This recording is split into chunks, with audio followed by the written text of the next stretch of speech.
දළදා වහන්සේ වඳින්න පෝලිං වල ඉඳලා, ගෙවල් වල වටිනා ඇඳන් වල ඉඳලා, දැන් මහපාරේ පැදුරක් දාගෙන, ඉටිරෙද්දක් දාගෙන නිදා ගන්නවා බුදුන් දකින්න.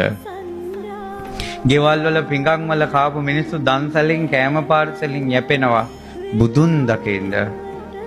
ගෙවල් වල තුන්වරු ඇඟ හොදා සෙන්ට් පවුඩර් ගාගෙන හිටපු මිනිස්සු යාන්තම් මූණකට හොදාගෙන ඇඳුමක් මාරු කරගෙන පාරේ පේමන්ට් එකේ ඉන්නවා බුදුන් දකින්න.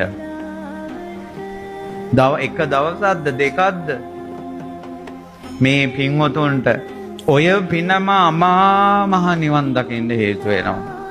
මේ හේතුව බුදුරජාණන් වහන්සේ වෙනුවෙන් කාමයේ අතාරිනවා. බුදුරජාණන් වහන්සේ වෙනුවෙන් දළදා වහන්සේ වෙනුවෙන් ගෙවල් වල විඳින කාමයේ අතෑරියා කියන්නේ ඔබ ජීවමානව බුදුන් දැක්කොත් ඔබ ගෙවල් අතාරින්නේ නැත්තේ කොහොමද? එක දළදා වහන්සේ වෙනුවෙන් මෙච්චර කැපවීමක් කළා.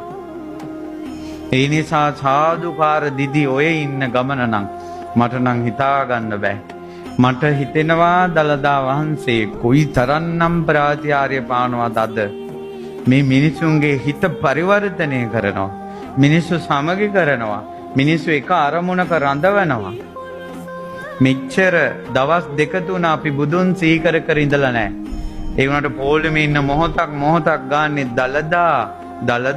දළදා වහන්සේ ගැනම රැව් දෙනවා කනේ සිතේ ගතේ.